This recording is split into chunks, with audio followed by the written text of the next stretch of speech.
Intersection, le rendez-vous des passionnés de technologie et de leur impact sur la société d'aujourd'hui et de demain. Fait. OK. Eh bien, bon matin, Simon. Bon matin, Gabriel, notre invité de ce matin. Yes. L'épisode 15 d'Intersection. Déjà, le 15e. Ça va vite. Ça va très vite. En fait, officieusement, c'est l'épisode qui célèbre un peu notre première année, Gab. Donc, bien content que tu sois avec nous. Tu vas marquer ce jalon important de notre existence. Bien heureux d'en faire partie. Yes, puis je suis vraiment content que tu sois là. Écoute, Simon et moi, on réfléchissait il n'y a pas si longtemps sur justement qu'est-ce qu'on avait envie de parler. Puis, tu sais, c'est un peu inévitable, là, l'IA est partout, on l'entend dans toutes les sauces, tous les sujets. Puis, évidemment, là, c'est passé sur notre radar. Puis, rapidement, on pensait à toi. Je me suis dit, Colin, ça serait intéressant de faire venir Gabriel. Puis, tu sais, j'aimerais peut-être ça dans un premier temps, peut-être que tu nous parles un peu de toi, de ton parcours un peu, puis qu'est-ce qui t'amène justement aujourd'hui, parce que, disons-le, tu travailles pour une boîte, ta boîte, en fait, qui s'appelle Pipemind, puis vous avez une grande spécialisation dans tout ce qui est AI, là, donc, voilà. Oui, en fait, j'étais un peu, on s'est connus, Jonathan et moi, au tout début de notre carrière en technologie. Donc, ça fait au-dessus de 25, plus que 25 ans, parce que j'ai commencé à travailler en technologie avant ça. Et ça fait... je m'intéresse beaucoup à la futurologie depuis à peu près les années 2010. Dans mes recherches en futurologie, j'avais commencé justement à m'intéresser beaucoup à l'AI au tout début, là, quand on commençait à parler des réseaux neuronaux et tout ça. Puis, ce qui m'a mené à prendre des années 2010, à prendre beaucoup de changements importants dans ma carrière pour m'orienter vers l'AI, aider les compagnies à prévoir un peu qu'est-ce qui s'en vient. Mais aussi utiliser ce qui sort, puis dans le fond, de conseiller les différentes organisations sur l'arrivée de l'AI. Mais plus récemment, évidemment, je pense que tout le monde le voit, là, ça déboule très rapidement. Ça fait des années que je m'amuse à faire des prédictions. C'est ça que je trouve le sujet intéressant parce que, je ne cacherai pas, mes prédictions n'ont pas toujours été toujours bonne. Mais tu sais, au début, je m'inspirais beaucoup dans le One More, ce genre d'affaires-là, pour essayer de comprendre où est-ce que ça s'en allait. Tout ce que je peux résumer, c'est que ça va plus vite que ce que je prévoyais. Puis à l'époque, je pensais que j'étais un peu... je me trouvais agressif dans les prédictions, puis ça va plus vite que ce que je prévoyais. Et ça me fait peur. Je pense que comme bien des gens, ça me fait peur. Fait que Et c'est ce qui m'amène maintenant, en ce moment, bon, je vous parle je suis présentement à Doha, au Qatar. En ce moment, là, je suis un mandat avec une compagnie qui s'appelle Lilia, qui aide le gouvernement du Qatar à revoir comment, justement, l'arrivée de l'AGI, l'arrivée de ce genre de technologie-là va avoir un impact dans le système de la santé. Et je les aide à réfléchir à quasiment tous les sujets. Fait que je travaille directement avec... l'équivalent, en fait, s'il y avait une entité qui gérait tous les hôpitaux au Québec, là, je travaille avec cette entité-là. Okay. Et essayer de comprendre justement comment ça s'en va. Fait que c'est un sujet que j'essaie de me tenir à jour beaucoup, parce que mais encore là, c'est difficile, ça évolue tellement rapidement. Mais ça me passionne, bref. On est loin de la 4Com, là, Gab, là, tu me confirmes. On est très loin de la 4Com, qui était notre... c'est quoi, c'est la 4Com, les gars? Là, c'est un inside, fallait trop que je le plug. Comme Gab l'a dit, on a commencé notre carrière ensemble, mais clairement, on n'a pas commencé notre carrière en faisant de l'AI. C'est plus en faisant de la com, quoi? Écoute, on faisait littéralement des sites web. On essayait quand même d'être innovateur. On travaillait pour quelqu'un qui était un grand créateur, Mario Turgeon, qui nous a malheureusement quittés, payait son âme. Mais Mario était un gars, un créateur, un artiste. Puis, dans le fond, un produit qu'il avait conçu, c'est qu'à ce moment-là, il y avait des CD qui avaient la forme d'une espèce de petite carte de visite. Donc, vraiment un CD là, qui était tronqué, qui était tout petit. Puis, on avait appelé ça, il y avait brandé ça jadis la carte com. Puis, on faisait des présentations montées sur Flash. Tu sais, dans le fond, l'équivalent finalement d'une présentation de la personne, de son CV, de qui il est là-dessus, en autoplay. Là. Fait que ça devenait comme une carte d'affaires numérique, tu sais, capotée, que tu donnes ça quand tu rencontres quelqu'un. C'est comme, hey, wow, j'ai jamais eu ça, une carte d'affaires, mais version électronique, tu sais. Fait que c'est un produit sur lequel on fait des blagues parce qu'on a travaillé longtemps là-dessus. Puis c'est comme le running gag quand on se voit, c'est toujours la carte com. Voilà.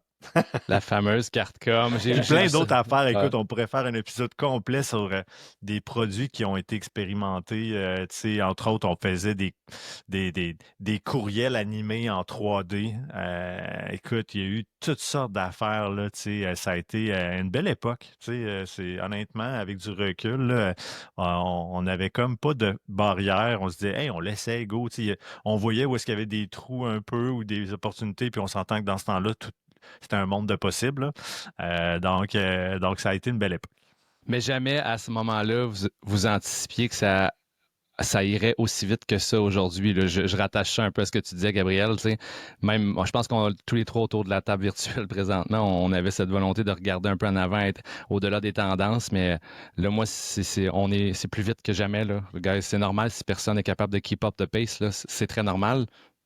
Quasiment personne n'est capable de keep up. Là. Puis tu sais, moi pour rajouter une petite parenthèse là-dessus, ce qui me fascine le plus actuellement, c'est que justement, faut aider monsieur, madame, tout le monde. Faut aider les organisations, peu importe, les petites, les moyennes, les grandes. Les grandes sont peut-être déjà plus intéressées par le sujet. Puis ça, mais c'est super important qu'ils se mettent déjà les mains dedans puis qu'ils commencent à l'utiliser. Parce que justement, comme au Canada, au Québec, tu sais, tantôt, ben, si on ne le fait pas, on va retrouver, déjà qu'on est un certain retard, on va juste accentuer notre retard là, encore plus. Donc, là, on a comme une belle opportunité devant nous de repartir un peu à quelque part dans une certaine mesure.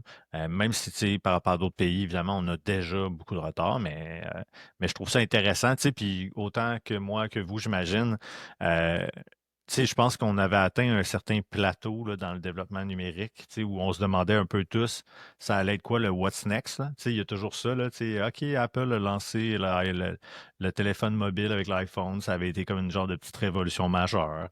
Ils avaient lancé leur Vision Pro, là, mais personnellement, je ne suis pas embarqué dans ce bandwagon-là en pensant que ça pouvait être une révolution majeure. Mais là, puis là, l'AI est arrivé, avec OpenAI puis ChatGPT, qui a comme plus commercialisé le tout. Puis là, ça a comme, boum, ça a eu l'effet littéralement d'une bombe dans le milieu, là. Puis c'est un peu ce qu'on va adresser un peu aujourd'hui parce qu'on va tourner naturellement autour de l'AI précisément, puis autour d'un rapport qui est sorti il y a à peu près un mois, là, qui est sorti le 3 avril dernier 2025, qui s'appelle AI 2027. Fait que ultimement, on vit présentement l'éclosion un peu de l'AI, un peu plus mainstream, mais on est très, très, très à la phase enfantine de la chose, ultimement, je pense, parce qu'il y a énormément de grosses choses qui vont... Ça va bousculer beaucoup de trucs dans le futur. Puis, j'aime ce que tu as dit, Gab, là, moi aussi, le côté futurologie de la chose, là, puis ça flirte avec le sci-fi aussi, là, par moment, là, la science-fiction. On est tombé sur ce rapport-là qui est sorti par des gens quand même très bien placés dans le domaine de l'AI, notamment une couple de personnes qui étaient chez OpenAI qui sont plus là. Est-ce que tu veux que je te les présente brièvement? Parce que je me suis intéressé Joe. ce matin à qui Joe. ils étaient. J'ai demandé évidemment à mon ami ChatGPT de me résumer le tout. Dans le fond, il y a Daniel Coco-Tajlo, qui est comme un chercheur en intelligence artificielle. Lui, dans le fond, il a travaillé dans la division gouvernance d'OpenAI de 2022 à 2024. Puis ce qui le rend un peu particulier, c'est que, dans le fond, il a quitté OpenAI en ne signant pas, dans le fond, une clause de non-dénigrement pour OpenAI et ça l'a privé de 2000 $ en actions parce que lui, il voulait garder sa liberté d'expression. Puis on comprend justement avec un peu ce qu'il a mis en place avec cette nouvelle-là, ou du moins cette étude-là, cette recherche-là.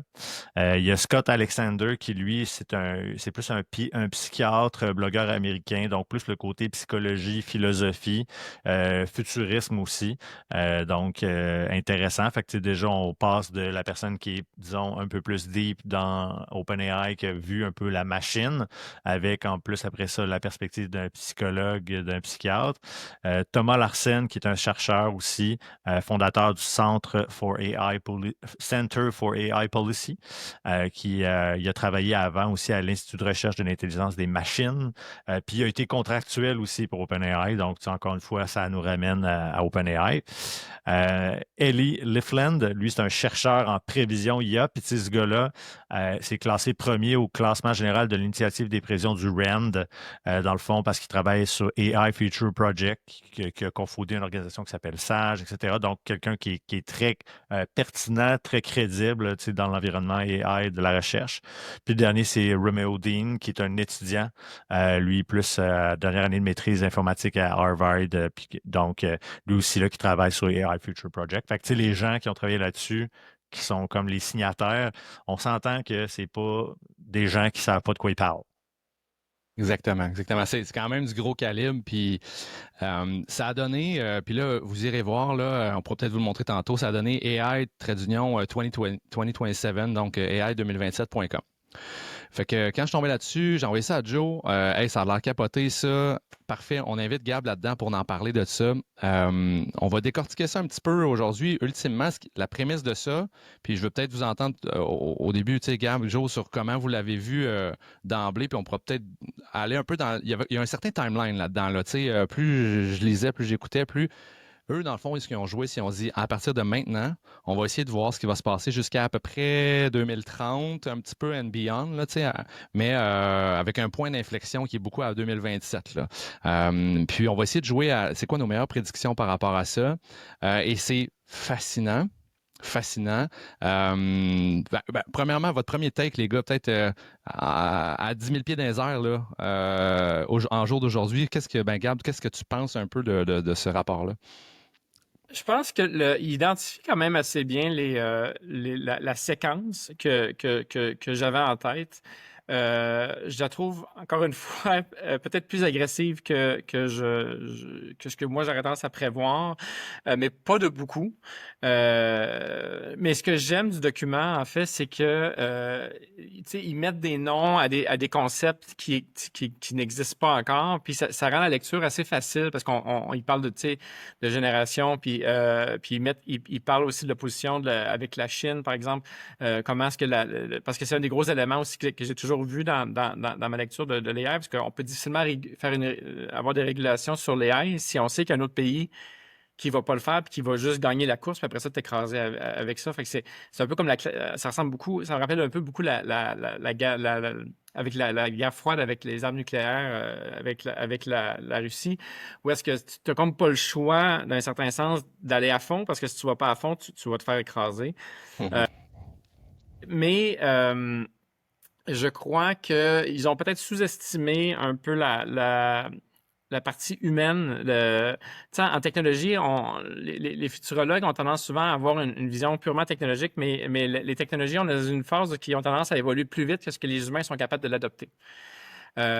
Puis on le voit, la vitesse qu'OpenAI évolue est beaucoup plus rapide que ce que les gens sont capables d'en prendre profit en ce moment. Et ça, j'ai l'impression que... On a juste à pencher au starter pack, tu sais. Oui, c'est ça. Qui est l'élément que les gens ont utilisé le plus. Mais en fait, ce que je... je cherchais, c'était quoi le nom starter pack? Les images. C'est la figurine, là.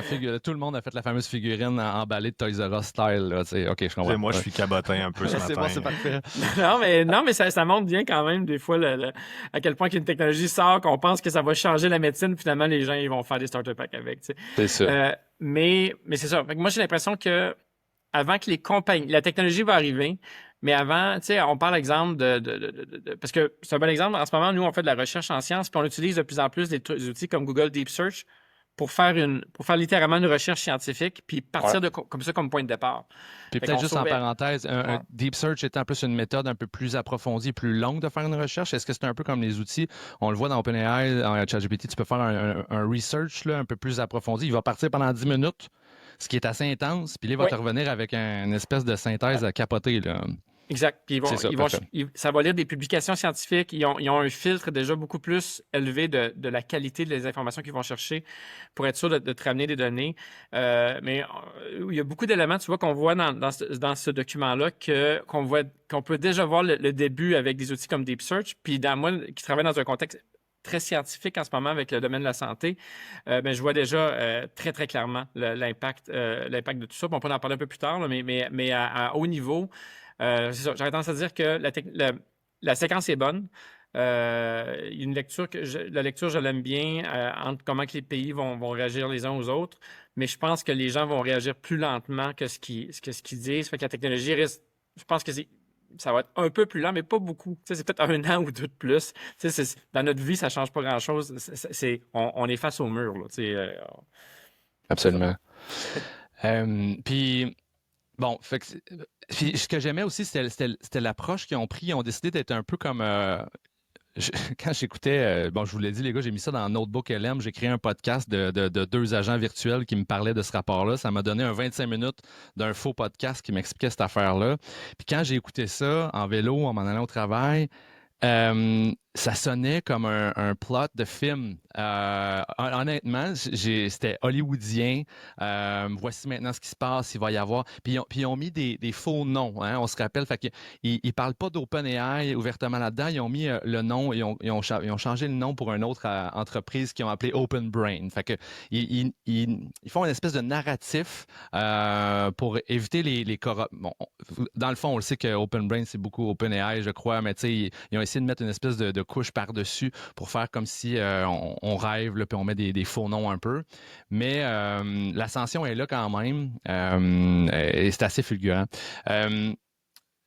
Peut-être, bon, par où on prend ça, les gars? Il y a tellement d'affaires.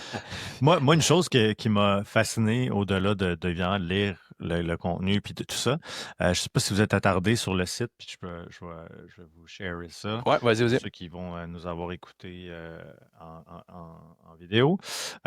C'est les petits graphiques ici à droite, dans le fond, parce qu'ils mettent les AI capabilities un peu qui sont plus comme des majeurs sur le hacking, le bioweapon, le coding, la robotique, la politique et le forecasting, à mon sens, qui sont les bonnes capabilities à regarder. Mais ce qui m'a surpris, c'est que je m'attendais, parce qu'au fur et à mesure qu'on scroll down le truc, on voit l'évolution finalement de ces capabilities-là. Et je me serais attendu à ce que Robotics ne soit pas nécessairement un peu laissé derrière. Parce que vous le voyez au fur et à mesure que je scroll potentiellement jusqu'à 2027. On voit que le coding ramasse une grosse partie. On a dans le hacking, politique, forecasting, mais robotique est un peu en retard. Moi, j'aimerais ça vous entendre là-dessus sur qu'est-ce que vous pensez de ça, de voir que la robotique est peut-être pas celle qui va évoluer la plus vite à profiter justement de ce que l'AI et puis de l'évolution va apporter. Là. Je suis tout à fait d'accord avec ça. Parce que la robotique a plusieurs enjeux. Il y a un coût financier qui est beaucoup plus élevé. La robotique il y a beaucoup de sensors qui viennent avec la robotique. L'AI en général, tout ce qui se fait dans un ordinateur, là, sur un PC, c'est ce que l'AI va pouvoir faire en premier.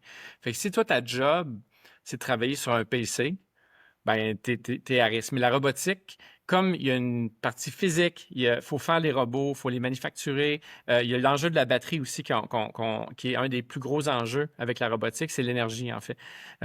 Si tu as beau vouloir faire un robot qui marche dehors, si l'autonomie de la batterie n'est pas très bonne, fait que pour ça, on va avoir besoin de...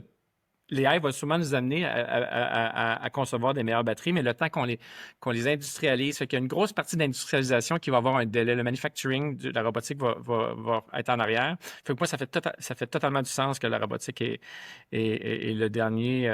Et ce qui est un peu drôle, parce que dans les prédictions qu'on avait de l'AI au début, on avait tendance à dire que les bras viendraient avant la tête, là, en sens que quelqu'un qui travaille dans un milieu manufacturier, on avait tendance à dire il serait bien plus en danger que quelqu'un qui est un créatif. Mais là, on le voit en ce moment, c'est l'inverse. Le cerveau va être le premier... les premières victimes, les cerveaux vont être les premières victimes de l'AI.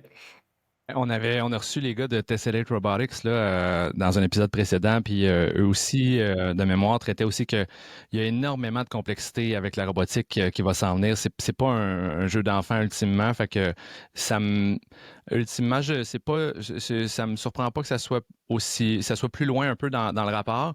Par contre, c'est sûr que je me rappelle que j'ai été voir directement par moment la fin là, de tout ça, puis il y a comme 2 scénarios. C'est comme un journal dont vous êtes le propre héros, là, ou un livre dont vous êtes Choose le propre your héros. ending. Choose your ending. Donc, dans ce rapport-là, tu lis toute la séquence de ce qu'ils pensent qu'ils vont se passer jusqu'à 2027, mais après, ils disent OK, toi, qu'est-ce que tu penses? Est-ce qu'il va y avoir un slowdown, ça va se calmer, ou il va y avoir une course, puis ça va aller de manière fulgurante?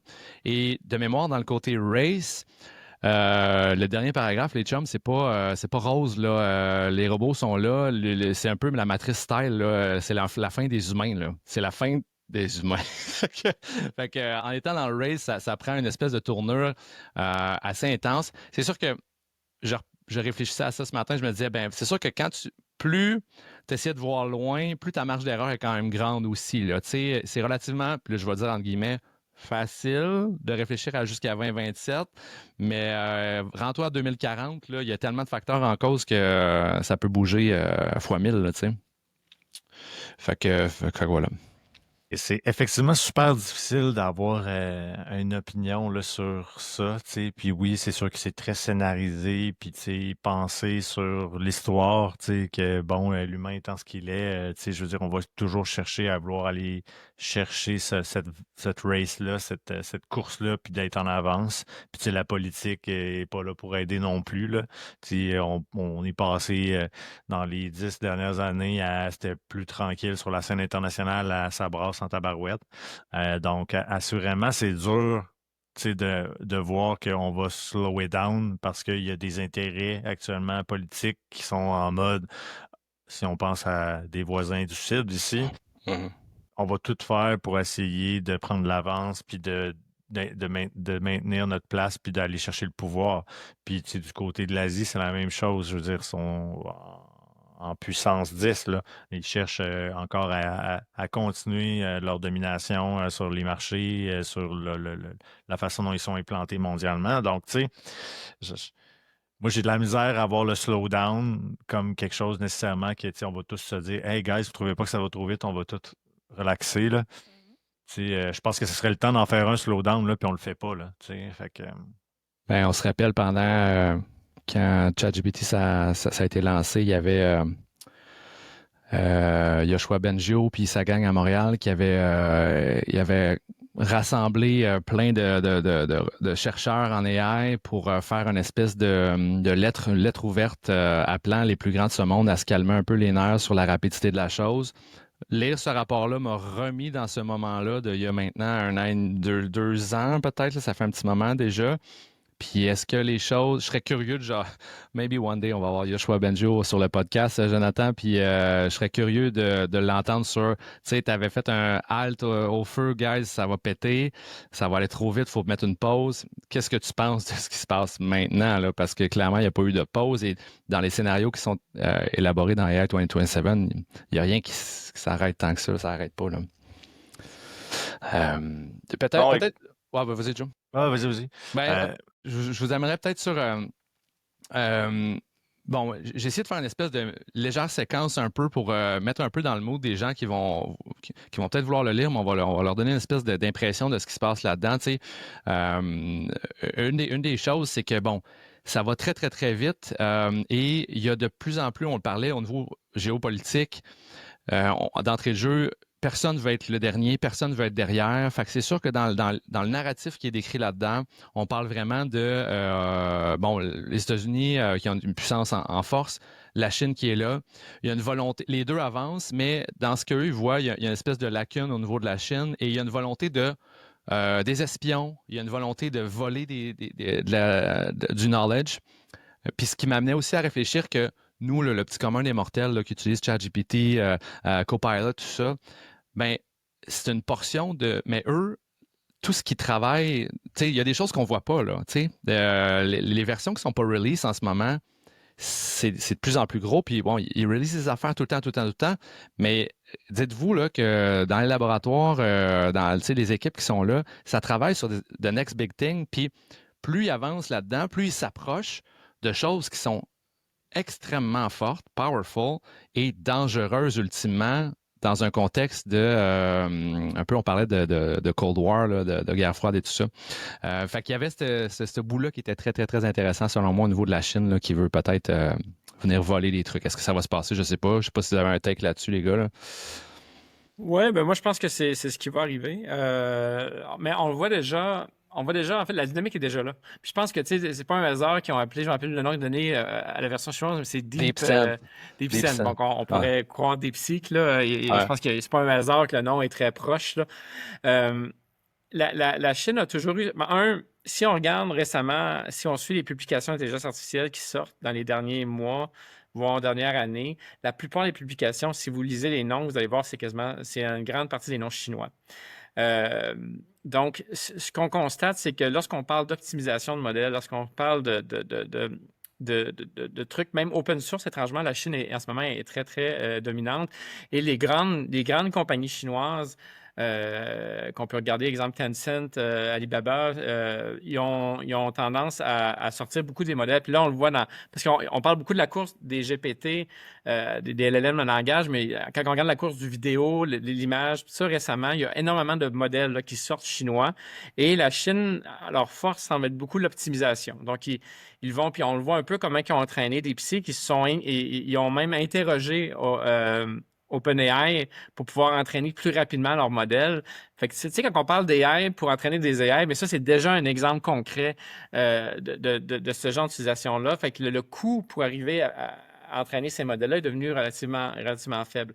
Fait qu'à long terme, mais en même temps, j'ai l'impression que OpenAI, comme ils sont en avance, ils peuvent se permettre, puis on le voit souvent, hein, ils peuvent se permettre de sortir les technologies uniquement lorsqu'ils sentent qu'ils sont en train de se faire à côté.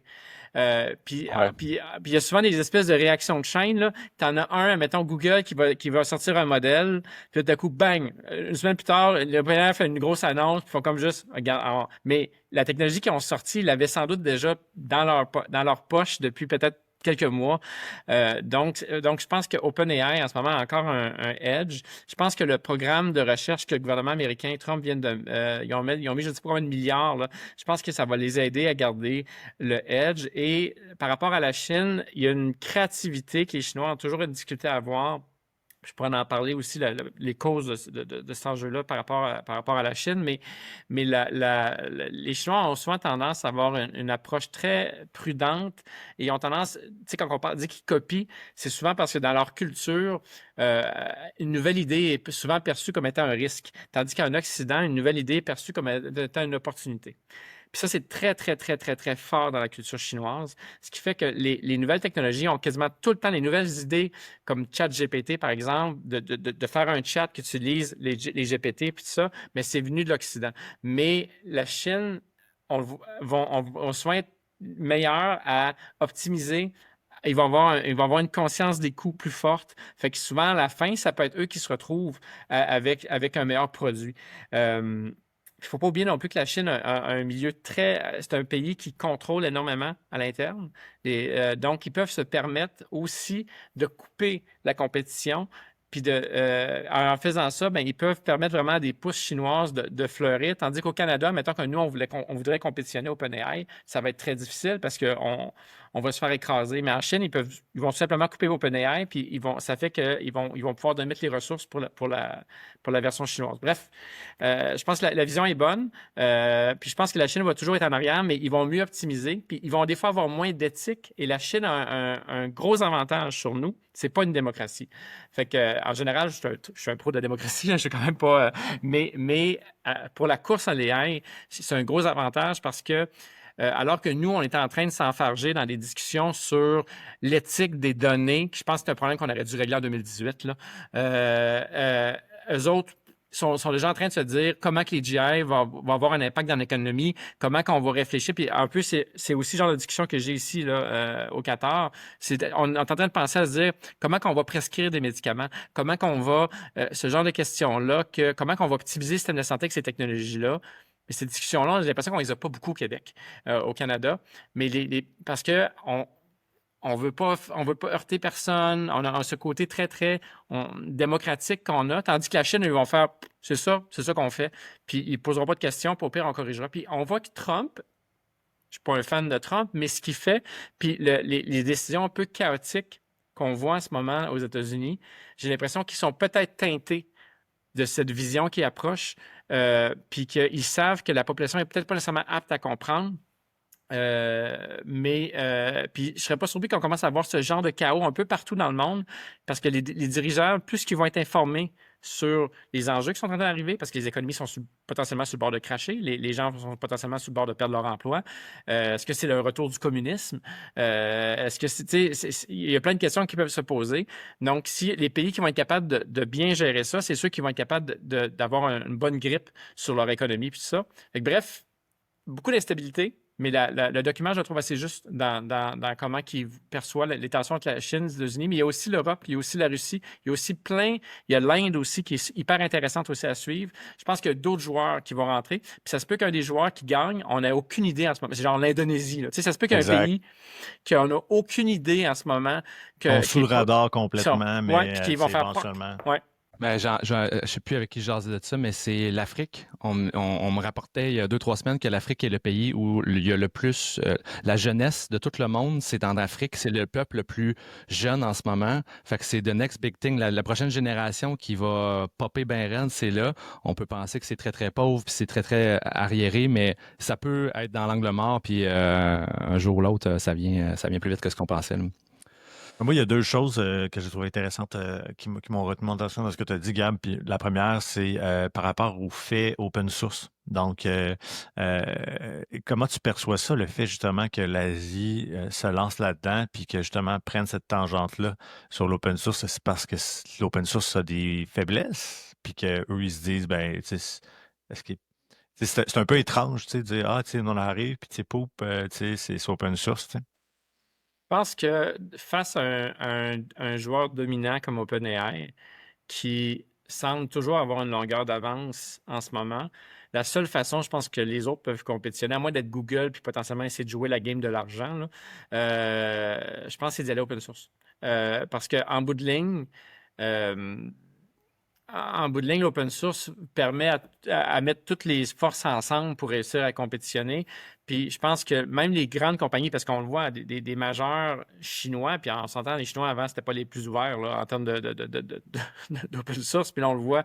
C'est parce que je pense qu'ils ont compris que s'ils agissent de cette façon-là, ben, ils vont potentiellement réussir à compétitionner, parce que s'ils ne réussissent pas, ils vont se faire écraser littéralement. Parce qu'un AI, là, un AI généraliste, là, ça tue beaucoup d'industries. Puis ça tue des joueurs.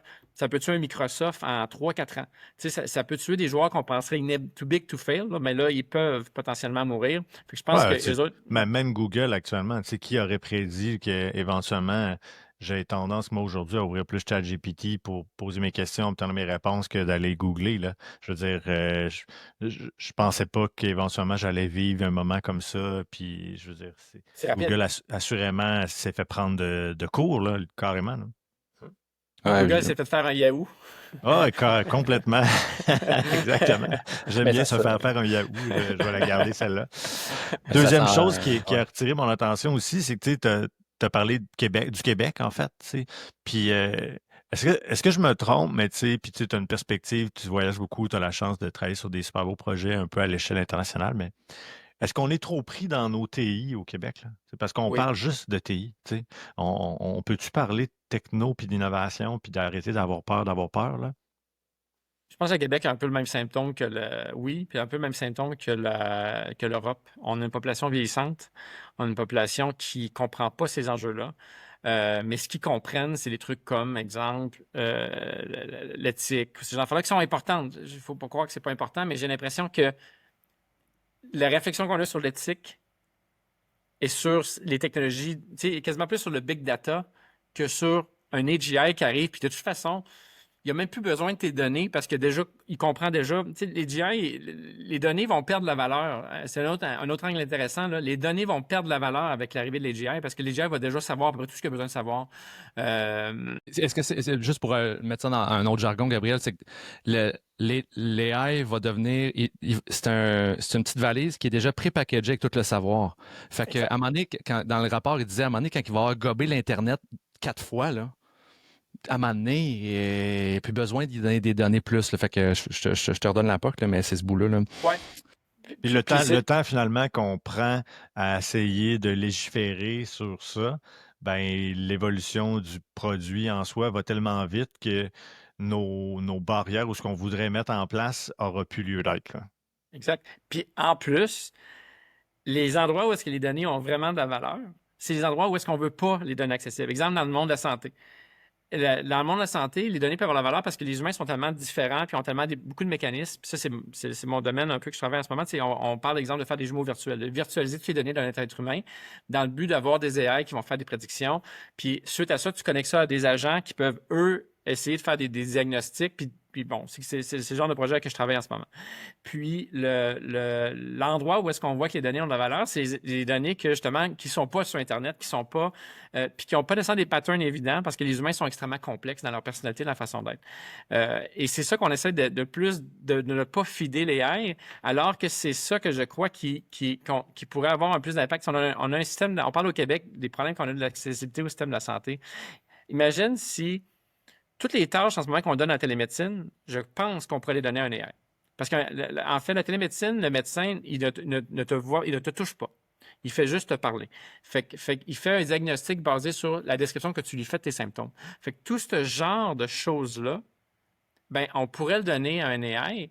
Fait que tous les médecins qui sont en ce moment en train d'être pris, les médecins de famille, à faire ça, ben, on pourrait tout de suite dire, mais là, parce que nous, on va s'enfarger dans les discussions sur ouais, mais là, comment on va essayer d'anonymiser les données, blablabla, on va potentiellement, de l'autre bord, avoir du monde qui n'ont pas accès à un médecin, avec le vieillissement en plus des médecins qui continuent à s'accélérer. Puis, donc, la question, c'est il faudrait que les gouvernements commencent à balancer un peu les choses puis dire est-ce que c'est un mal pour un bien? Puis c'est ça que d'autres pays sont en train de réfléchir en ce moment. Puis j'ai pas l'impression que cette réflexion-là est faite au Québec. À moins si c'est fait dans des portes closes, mais ça va avoir un gros impact. Je parle du système de la santé parce que je pense que c'est mon domaine, mais c'est aussi un système que je pense que ça va avoir le plus d'impact. Parce que quand on regarde juste le coût du gouvernement, c'est là qu'au niveau du gouvernement, il y a des gros coûts. Puis les discussions qu'on a sur les données sont souvent à ce niveau-là. Fait que bref. Même je te ramènerais ça à un autre pan de notre société qui est l'éducation aussi. Tu sais, on a eu la chance, toi et moi, déjà d'en parler. On a eu un petit panel là-dessus, tout ça. Mais tu sais, on se rend compte que, entre autres, notamment, je pense qu'en Asie, il y a certains endroits où maintenant l'AI fait partie du cursus scolaire, puis c'est de façon intégrée.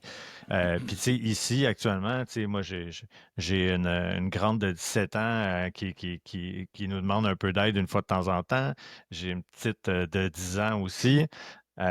Mais ce que je réalise, c'est que la grande de 17 ans, alors que je m'attendrais qu'elle ait déjà développé ou qu'elle sache déjà, parce qu'elle est déjà un peu dans la tech en soi, ils sont tous sur TikTok, ils ont tous accès, puis tu sais, veux pas, les AI, ils en entendent parler, mais ils n'ont pas le réflexe de l'usage. C'est pas Mais là. dans le rapport, quand tu regardais un peu la séquence, c'était un peu émis comme ça dans le sens où au début, la masse n'a pas encore conscience de la portée puis tout ça, puis il y a juste une gang de geeks là, comme nous autres là, qui commencent à catcher un peu ce qui s'en vient. Hello! Mais fait que c'est pas encore. Mais dans ma tête à moi, Joe, j'ai l'impression quand même. Je veux dire, moi, tu sais, mettons mes flots, moi, 5 puis 8 ans, là, tu sais, fait que j'ose croire que rendu à 18, 19, là, ça va être rendu des réflexes assez imprégnés, au même titre que on nous a mis un Game Boy quand on avait 7 ans, les gars, puis tu sais, ça nous a fait qu'une manette, on est capable de manier ça comme des maîtres jusqu'à 40 ans, tu sais. Fait que j'ai l'impression que slowly but surely, mais on est présentement, dans ma tête à moi, encore très, c'est pas diffus quand même, là.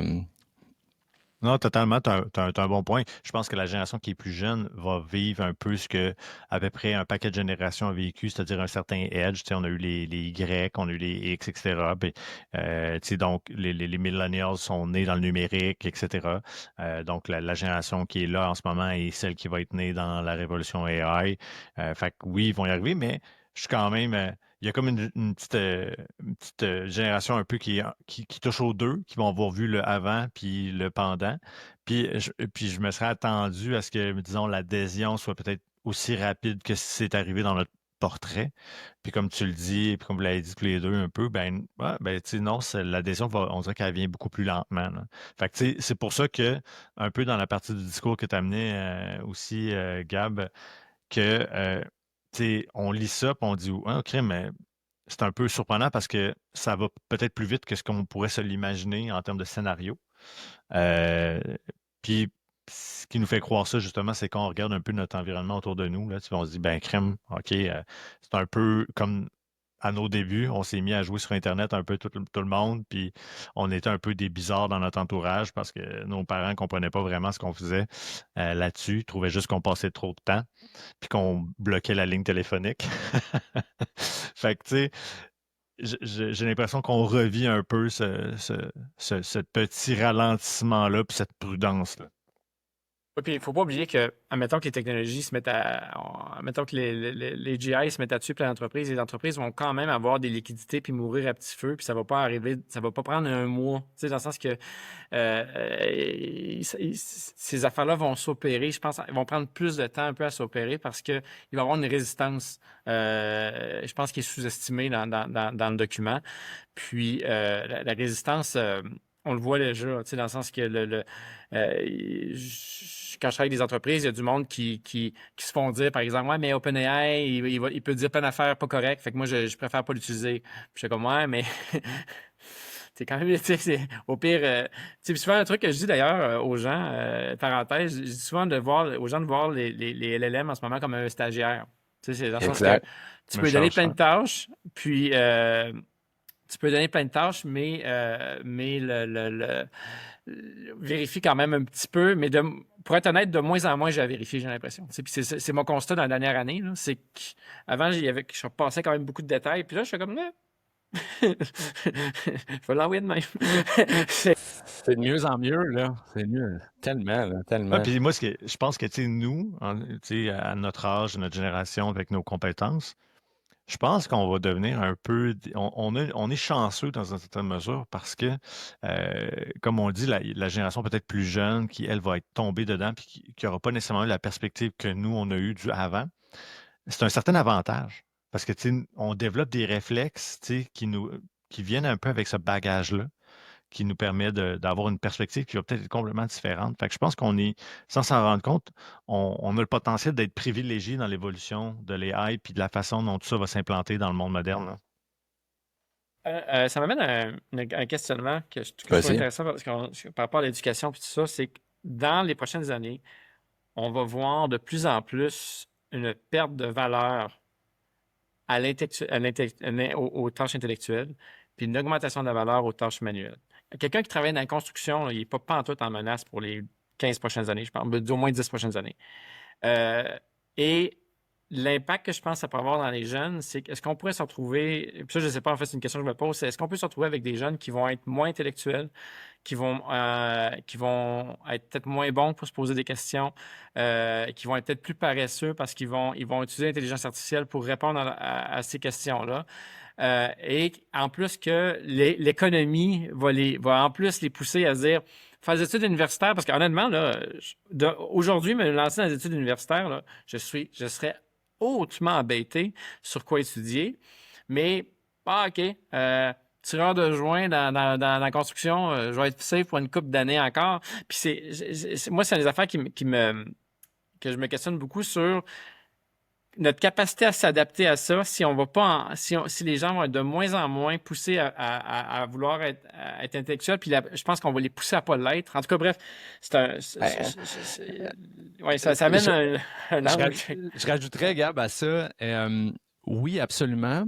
Puis là, moi, je suis toujours, l'envers aussi en même temps. Je me dis, on met des belles promesses à l'AI dans le domaine de l'éducation, comme quoi, demain matin, là, hypothétiquement, des tuteurs virtuels qui vont faire des parcours personnalisés pour un enfant qui a une neurodivergence, un TDAH, un ci, un ça. Là, tu as un prof qui court en malade avec 35 étudiants, puis il n'est pas capable d'y arriver, puis il n'y a pas de TES pour l'aider, puis tout ça. Donc, il y a ce chemin-là où c'est plus double rainbow, là, ça risque d'être beau, cette histoire-là, une track où l'éducation va avoir des outils qu'elle n'a jamais eus, qui va personnaliser et amener l'humain à débloquer son plein potentiel. Mais de l'autre côté, ce que tu dis, ce que j'entends, c'est que tu dis, mais en même temps aussi, tous ces outils-là vont-ils les amener à moins être capables de raisonner et à exploiter leur plein potentiel? Fait que je vois ces deux choses-là là, qui sont là, mais potentiellement en contradiction aussi, là. Et c'est plus profond que ça, c'est la motivation. Moi, je pense qu'on va avoir un gros problème de motivation face à l'éducation si les gens ne voient pas d'intérêt à devenir un expert dans un domaine parce qu'ils ont ChatGPT puis là, en ChatGPT, ils vont voir mieux que ça. On sait ça la discussion aujourd'hui. Ils vont voir beaucoup mieux que ça qui vont être l'expert dans le domaine.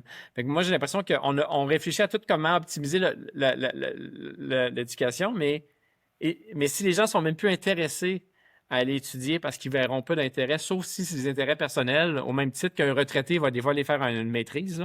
J'ai l'impression qu'il va y avoir des gros enjeux par rapport à ça. Puis c'est pour ça que, tu sais, puis je pense que ce podcast-là pourrait durer 8 heures, là, parce qu'il y a tellement d'angles.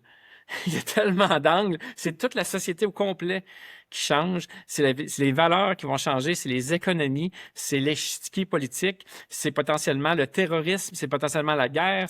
C'est énorme. Moi, je pense que c'est de loin la plus grande menace que l'humanité a jamais eue devant elle, bien avant même les changements climatiques, qui sont aussi, moi, une très grande menace. Mais je pense qu'on n'a jamais eu de code aussi dans notre visage que ça. Puis je ne sais pas comment on va passer au travail. Puis j'ajoute même un dernier petit point à ça, c'est on essaie toujours de créer des outils pour nous faciliter la vie, mais là, on vient de créer l'outil suprême pour nous faciliter un shit ton d'affaires, mais il y a un backlash énorme sur ce que ça va disrupter, ce que ça va bousculer aussi. Fait que ouais, c'est énorme, là, c'est énorme. C'est beau, énorme, ça fait peur, c'est excitant, c'est un mélange de toutes ces émotions-là. Joe, je te vois penser, parle-moi. Là. Écoute, moi, je suis parti dans ma tête aussi. Mais oui, tu sais, en fait, pour juste revenir un peu sur ce que vous disiez par rapport à l'éducation, puis justement un peu au fait que peut-être on se désintéresse à vouloir développer un peu nos compétences. Moi, je pense que quelque part, reste qu'au final, faut que tu aies de l'intérêt intellectuel, puis il faut que tu te développes intellectuellement pour pouvoir utiliser l'AI adéquatement. Tu sais. Il y a ça qui contrebalance dans le sens où tu auras beau être monsieur, madame, tout le monde, à la limite dire ben moi, je ne vais pas faire ça de l'université.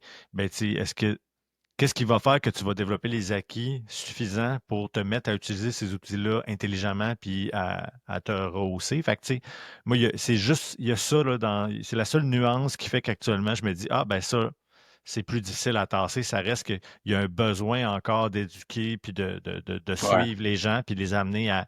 Puis ça ne va pas se faire ça du jour au lendemain parce que oui, les AI pourraient te prendre en main puis tout ça. Mais tu sais, je pense qu'on le voit juste dans l'adhésion actuelle. Tu sais, l'adhésion va être lente pour une grande partie de la population, va se faire de façon beaucoup plus à petits pas. Fait en tout cas, comme Gab dit, on pourrait en parler pendant 8 heures. On pourrait avoir différents points de vue. Puis je trouve ça super intéressant, justement, déjà qu'on en appelle. Mais si vous me permettez, les gars, je serais curieux de faire juste un petit simili-croche. Puis j'aimerais savoir votre point de vue sur. On vient de vivre des élections fédérales. Puis je me serais attendu à avoir une utilisation de l'AI, pas nécessairement big and bold, là, mais par exemple, l'exemple que je donnais il n'y a pas si longtemps à quelqu'un, je lui disais, pourquoi est-ce que les partis, exemple, ne se sont pas dit, on va créer des campagnes sur les sujets qui sont importants d'un point de vue stratégique et politique. On va utiliser les AI pour produire nos messages, puis essayer de les cibler dans les groupes d'intérêt conséquemment, etc. Puis qu'on se rende compte que, tu sais, ah, ben, crime, je viens de voir 3 messages qui sont en apparence différents, mais en réalité, je comprends qu'on a peut-être utilisé des outils pour les concevoir, pour se faciliter la vie sur la vitesse à laquelle on peut les mettre en place, puis les rendre excessivement ciblés sur des sujets, sur des thèmes précis. Ben, ce que je peux dire rapidement, c'est que moi, il y a des gens, des partis qui m'ont approché des fois pour poser des questions sur comment les utiliser. Fait que je pense que les partis sont clairement conscients de ces outils-là. Je pense que il y a peut-être pas je pense que c'est une question de temps qu'il y ait un outil purement fait pour un parti politique là, que tu fais juste dire qui va gérer tout ça. Puis, mais tu sais, les pièces. Ton sourire laisse sous-entendre que. Non, je ne travaille pas là-dessus. J'ai d'autres choses à fouetter. Mais les pièces sont déjà là. T'sais. Fait que je pense que c'est une question de temps. Mais en même temps, l'élection qu'on avait là, fédérale, était tellement basée sur Trump que. Bon point. Je pense qu'il n'y avait pas nécessairement besoin de faire ça, mais je ne serais pas surpris qu'on le voit dans les prochaines élections provinciales. Mais ça va se faire subtilement, fait que c'est difficile à voir. Comme c'est je pense que ça va être des gens comme nous qui vont peut-être être capables de voir ces petites nuances-là. Mais mais moi, des choses que j'ai remarquées rapidement, bon, on sait exemple, le Parti conservateur, on va avoir j'ai vu un peu plus les conservateurs, ils ont certaines antennes. Là. Puis dans les antennes qu'ils peuvent avoir, il y avait beaucoup, beaucoup d'images générées par l'AI où est-ce qu'ils allaient mettre, admettons, pour représenter, un peu comme des caricatures, mais là, faire des photos. Puis ça, j'ai vu beaucoup de groupes, dans le fond, qui publiaient ce genre de photos-là. Je l'ai moins vu du côté des libéraux. C'est peut-être moins dans leur style aussi, mais reste qu'on le voit. On voit même Trump, le fameux vidéo de Gaza. Ben oui, c'est méchante affaire. On pourrait en parler, mais tu sais, Trump utilise souvent des images aussi faites par Punta l'AI. Gaza. Ouais, donc tu sais, ça, tu vois, on voit que c'est déjà pris. Mais il faut pas oublier que créer des images là, de qualité, il y a 3 ans, on n'aurait pas parlé. Là, fait que, Non, c'est ça. Fait que, je pense que ces éléments sont là. On les a vus peut-être plus en mode bottom-up, là, c'est-à-dire que ça a été plus des groupes d'influence qui voulaient s'immiscer dans la campagne pour justement faire nous, on va créer du meme, du stock, du matériel pour faire de l'intox un peu. Ça l'a servi. Mais moi, je m'attendais à le voir du top aussi. Je m'attendais à ce que justement, d'un point de vue création de campagne et tout ça, qu'on se rende compte ils ont utilisé ça à leur avantage pour faire des économies parce qu'une campagne, on s'entend, ça coûte vraiment cher parce que tu es tout le temps dans les médias puis il faut que tu monopolises l'attention le plus possible. Là. Fait que moi, je me serais attendu à le voir de ce côté-là puis je ne l'ai pas vu puis j'étais un peu déçu. Je serais surpris que. Vas-y. Je vais faire mon gérant d'estrade. Là. Tantôt, on disait que le Québec, c'est beaucoup une population vieillissante. Puis, tu sais, avant qu'on embarque dans les nouvelles tendances, on est à la traîne des innovateurs dans ce monde-là. Si je pense à les San Francisco, ce monde-là, tu sais, les zones tech très innovantes où ce que ça adopte ces technologies-là. Fait que moi, ça me surprend pas, là, tu sais, qu'on soit late to the party, tu sais, puis qu'on attende de voir ce qui se passe ailleurs, là, tu sais. Moi, je suis pas mal sûr, je le dis sans avoir aucun indice, mais ça serait le contraire me surprendrait. Je suis pas mal sûr qu'aujourd'hui, là, beaucoup de discours sont pré-draftés par des GPT, là, par des députés, genre d'affaires-là. Là. Absolument. Ou leurs équipes, leurs attachés. Là, fait que moi, j'ai l'impression que l'utilisation est déjà très répandue. C'est juste que c'est pas in your face, fait qu'on on le voit pas, mais peut-être pour des questions d'acceptabilité sociale aussi encore qui sont mitigées. C'est-à-dire que ça ferait peut-être mal paraître à un parti politique de dire qu'ils ont utilisé ces outils-là au lieu de faire travailler des agences, puis des réalisateurs, puis des producteurs à tourner des bonnes vieilles pubs. Là. Puis Joe, au même titre que, je vais parler en nous, là, mais au même titre que nous, quand tu veux écrire un courriel un peu intense à quelqu'un, tu vas faire une review dans ChatGPT, puis finalement, c'est meilleur que ce que tu avais fait. Tu envoies quasiment Aziz à 98%. Tu le dis pas à ton client que tu as fait ça, puis tu as juste l'air d'être super sacoche.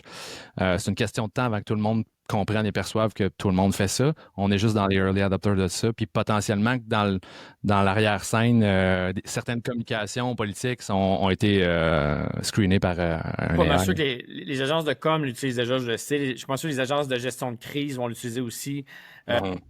Donc, je pense que c'est déjà utilisé, mais pas. Il n'y a pas encore un AI. Il n'y a pas une grande compagnie qui s'est dit, je vais mettre un AI. Tu sais, je vais créer, mettons, une version promptée de GPT qui connaît mon programme puis qui va répondre pour le monde. Tu sais, ça, j'ai pas encore vu ce genre d'utilisation-là, du moins en Occident. Là. Simon et moi, on en a parlé déjà. Je lui disais que moi, l'utilisation que je me suis permis de faire puis que j'aime bien faire maintenant, c'est de démonter des mythes ou de l'intox. Dans le fond, sur Facebook, des fois, il y a des gens qui publient des tableaux. Les libéraux dépensent je sais pas combien de milliards versus ça. Puis je pogne juste l'image, je la drop dans ChatGPT, puis je dis qu'est-ce que tu as à me dire à propos de ce graphique-là? Puis pouf, là, il va te sortir de l'info. Puis après, je dis peux-tu juste me faire une courte réponse comme si je répondais à quelqu'un là-dessus sur Facebook? Puis je m'en sers juste. Puis j'aime ça parce que je trouve que la réponse que ça donne, généralement, elle est excellente. Là, elle va venir mettre le point sur la faille, dans le fond, de ce que l'intox cherche à faire. Puis elle va pas le faire avec un ton où, moi, j'ai cette petite tendance-là, des fois, à mettre le feu un peu. Fait que je trouve ça vraiment cool. Moi, je l'ai utilisé pendant la campagne quand je voyais qu'il y avait des choses qui avaient juste pas d'allure, puis que je me disais, dans des amis ou dans des connaissances, exemple sur mon Facebook, j'étais comme, Ben non, guys, comment, gardez-vous une petite gêne, s'il vous plaît, Puis, diffusez pas ça. Puis je trouvais ça intéressant de voir que les AI pouvaient me permettre de mieux adresser ces choses-là que moi j'avais dans mon entourage. puis on rentre là, on rentre dans l'ère des multi-agents, hein. Puis c'est là que ça devient. Ouais. Je pense que 2025, moi, je la vois comme étant l'année des multi-agents, là. Puis tu vois, ce genre d'affaires-là, ce qui est intéressant, c'est que les multi-agents sont super bons pour en avoir un, mettons, qui va juste analyser le ton. Tu sais, juste essayer de savoir, mettons, je vais m'assurer d'avoir un ton qui fit avec qui tu parles, puis tout ça. Fait que ce qui va être subtil avec les AI, c'est que souvent, on le verra pas. Tu sais, on s'en rendra pas compte. Fait que moi, j'ai l'impression que c'est déjà utilisé beaucoup plus qu'on pense. Puis c'est juste que c'est pas mis upfront, mais je serais pas surpris que d'ici quelques années, on ait un parti qui se dit géré par un AI de façon ouverte. Moi, je pense que. Puis qui va dire l'AI est juste meilleur que nous autres pour prendre des décisions. Puis nous, moi, je serais pas surpris qu'on voit ce genre d'affaires-là dans notre vivant, là. Puis, Gab, t'amènes à un point, là, bon, puis je nous retaille back au rapport qui était sur Bonne chance, Simon. Non, mais j'ai un bon segue, OK? Écoutez bien, OK? Fait que les multi-agents, fait que, là, il y a nous, présentement, en 2025, ce qui se passe, sont allés en 2026, 2027. On se dirige vers des agents qui vont plus que juste te répondre à une seule question. Tu les envoies sur une tâche complexe que si un humain le faisait, il devrait passer, tu sais, sa journée à le faire et décortiquerait ça en 10 étapes dans un ordre séquencé logique pour arriver à un résultat qui est voulu. C'est ça un peu la prochaine étape, et même c'est déjà in the works dans ces grosses compagnies-là. L'étape, c'est de se rendre à ça. Donc, quoi? Excuse-moi, dans ma tête, genre, ben c'est cool, maintenant tu peux le faire en disant que tu es en train de brûler complètement un milieu humide à quelque part sur la Terre. Mais bon. Absolument, absolument. Puis je me sens mal, mais je texte en même temps.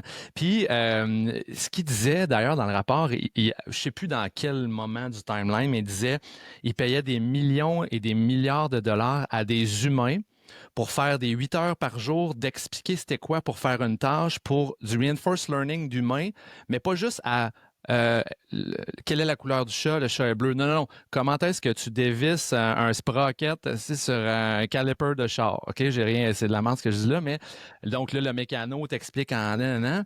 Et là, on feed, on s'en va vers feeder les AI de tâches extrêmement complexes pour que ces multi-agents-là, si je ne me trompe pas, Gab, tu me corrigeras si je dis des niaiseries, mais soient capables d'élaborer des tâches de plus en plus complexes.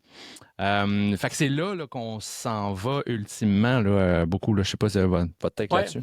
Ben, le take que j'ai, oui. Puis ce qui est intéressant, c'est que quand on regarde en termes de si on comparait, mettons, un LLM state of the art qu'on a aujourd'hui, genre ChatGPT, la dernière version, à, mettons, un cerveau ou des neurones, là, le LLM, il est très, très stupide. Si on compare en termes de puissance de calcul, tu sais, on est peut-être, là, je fais une comparaison complètement à l'aveugle, là, mais on ne doit même pas être au niveau de l'écureuil, là, tu sais, en termes de capacité cognitive. Mais comme ils sont extrêmement focusés sur une chose, le output est quand même très bon. Puis les multi-agents, là, ce qui est extrêmement puissant, c'est que là, on se retrouve avec une armée de petits cerveaux comme ça. Puis là, on le voit avec des technologies comme DeepSeek, puis tout ça, mais le coût tant à la fois énergétique, matériel, tout ça, pour faire ce genre d'affaires-là est de moins en moins élevé. Fait que ce qui permet qu'on peut se permettre d'avoir une quantité d'agents de plus en plus important pour une seule tâche, qui, eux, vont être spécialisés à regarder plein d'angles, un peu comme notre cerveau va faire, puis qu'après ça, notre pensée, notre monologue interne va un peu gérer tout ça. Mais là, c'est vraiment le même concept qu'on est en train de créer avec les multi-agents, où est-ce qu'on a un monologue interne qui les connaît, ce monologue interne, qui contrôle plein de petites tâches. Et ça, aujourd'hui, c'est déjà... puis on le voit déjà, quand les thinking models, c'est un peu ce qu'ils font une version raccourcie, mais croyez-moi, ça va exploser. On va passer des fois, peut-être 5 agents, ce qu'on voit en ce moment, quand tu poses une question, ça va être 4-5 agents, à potentiellement 10 000 agents. Parce que le coût va être tellement pas élevé qu'on va pouvoir se permettre d'avoir cette quantité-là. Fait que là, on va se rapprocher assez rapidement à une capacité de calcul qui sera un peu plus, qui va se rapprocher de nous autres. Mais ça, bref, Je sais pas où aller exactement avec ça, mais Ben, ouais, vas-y. Ben, je peux t'aider ou Alexa. Fait que, tu sais, on parle maintenant d'une multiplicité d'agents qui sont capables de décortiquer des tâches extrêmement complexes. Checkez-moi bien le segue, là. Dans le rapport, on parle à un moment où est-ce que là, il y a un point d'inflexion où les gens dans un OpenAI, là, ils appellent ça Open Brain, les chercheurs qui sont là, ils comprennent à la limite quasiment plus ce qui se passe. Il y a une poignée d'humains sur le staff de 5000 humains qui comprennent un petit peu, puis qu'il y a une certaine jugeote qui est intéressante pour faire gagner à ça. Mais, et là, checkez bien où est-ce que je m'en vais, puis c'est une portion que moi qui m'a fait un peu capoter positivement, c'est que ils ont une vision comme quoi ces grosses compagnies-là, d'ici quelques années, là, il y a un nouvel AI qui pop tout le temps, OK? Mais à un moment donné, ça va être que c'est plus un humain qui va dicter comment. Tu vas pogner l'AI précédent, puis tu vas lui dire, pense à ce serait quoi ta prochaine version à toi. Et l'AI va entraîner à faire un AI, qui va entraîner à faire un AI. Puis là, à un moment donné, dans le rapport, vous irez le lire parce que c'est fascinant. Et à un moment donné, ils disent, là, faut qu'on va, là, le Agent 5, là, il était rendu au 5, ils l'ont comme arrêté, ils ont dit là, ça, this is way too much, on va juste comme laisser ça à 4, puis le fermer de même, parce que là, sinon, ça va, shit will hit the fan, tu sais, ça ira pas bien. Fait que cette notion-là de s'entraîner par, tu sais, l'humain devient irrelevant à un certain point, ça, bref. Depuis l'arrivée des GAN, les AI Generative des Adversary AI, eux autres, dans le fond, c'était le début de ce concept-là. Où est-ce qu'on avait des AI qui dans le fond, s'entraînaient en s'interrogeant les uns aux autres, mais c'est à un niveau très, très basic. Là, effectivement, on rentre dans l'ère où est-ce que la recherche est hautement assistée par l'AI. Puis rapidement, effectivement, l'AI va littéralement, on n'aura plus vraiment besoin de nous. Dans le sens que, puis la raison pour ça, il y a deux gros facteurs. Un, le langage. Le langage, quand on y pense, c'est quelque chose d'extrêmement inefficace. Tu sais, pour dire une phrase, il faut qu'on utilise plein de mots qui sont basés sur des historiques bizarres qu'on a hérité des Romains. Puis tu sais, quand on regarde la linguistique, là, il y a plein de choses qui sont pas efficaces. Puis pareil pour la programmation, le code, c'est hautement inefficace aussi. Donc, rapidement, les AI, ils vont en arriver avec une forme de langage. D'ailleurs, il y a un protocole qui a été présenté, là, je pense qu'il y a le mois dernier, justement, qui veulent faire un langage d'AI à AI pour faire ça, une espèce de standard qui va être beaucoup plus efficace, mais pareil aussi pour le code. Le MSP, c'est MSP? Non, mais oui, mais non. Okay, c'est bon. Le MSP est en partie ça, mais on parle aussi de faire un langage vraiment où est-ce que des AI différents pourraient communiquer. Okay. Le terme m'échappe, mais c'est MSP, je pense que c'est deux entités différentes qui ont proposé ça, mais les deux sont en train de faire on parle de standards qui sont en train d'arriver. Mais même pareil au niveau du code. Un AI, LLM, a un espace latent avec des milliards et des milliards de paramètres. Fait qu'un logiciel pourrait uniquement être un point dans cet espace vectoriel-là, puis que ce point-là représente ton logiciel. Ce qui fait qu'au lieu d'avoir un code, tu expliquerais à ton AI, par exemple, qu'est-ce que tu veux que le logiciel fasse. L'AI va faire, pouf, c'est ce point-là. Un peu comme quand tu fais une image. Quand tu veux créer une image par un AI, ils vont, dans le fond, avoir un espace latent qui va avoir un point qui correspond à ça, puis ils vont générer l'image par rapport au point dans l'espace latent. Fait que le même principe va se faire au niveau du logiciel. Ce qui fait que là, les codeurs, quand le logiciel, on va le débugger, on va le prompter, on va essayer d'expliquer à l'AI, il est arrivé telle chose, ajuste ton point dans l'espace latent pour que ça fonctionne, mais on ne sera plus capable de comprendre de façon séquentielle comme on le fait en ce moment, où est-ce qu'on peut aller dans le code puis dire... Mais le problème aussi, c'est que quand on est capable d'avoir un code, on peut mettre des safeguards, on peut mettre des protections pour se dire... Ça, peu importe ce qui arrive, fais-le pas. Mais là, quand l'AI va lui-même le positionner... Quand c'est une boîte noire. C'est une boîte noire, puis on va voir la difficulté, mais en même temps, ça va être tellement plus efficace que tout le monde va prendre quand même cette technologie-là. Fait que ça, c'est le genre d'affaires qui sont sur le point d'arriver d'ici, je pense, 1 an ou 2.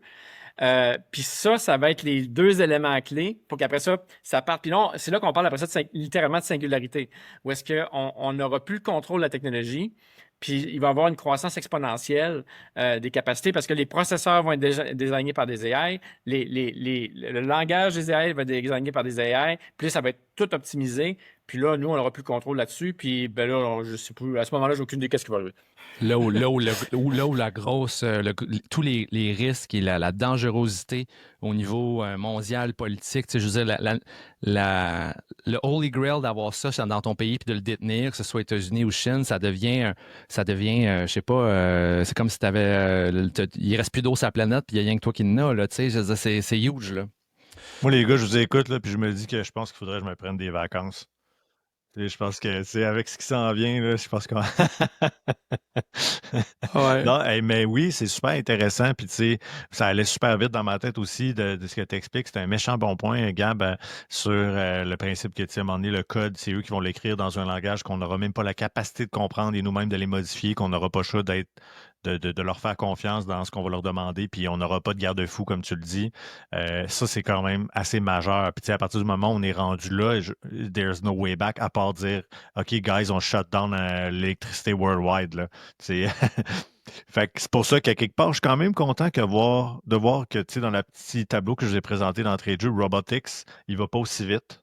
Parce que, tu sais, quand on y pense, l'élément qui peut nous faire le plus peur dans tout ça, quand on se réfère à la science-fiction, ben, c'est l'aspect robotique de l'AI, de compagnie, tout ça, même s'il y a d'autres threats, là, il y en a d'autres Ouais, il y en qu'on a peut réfléchir, mais... ouais.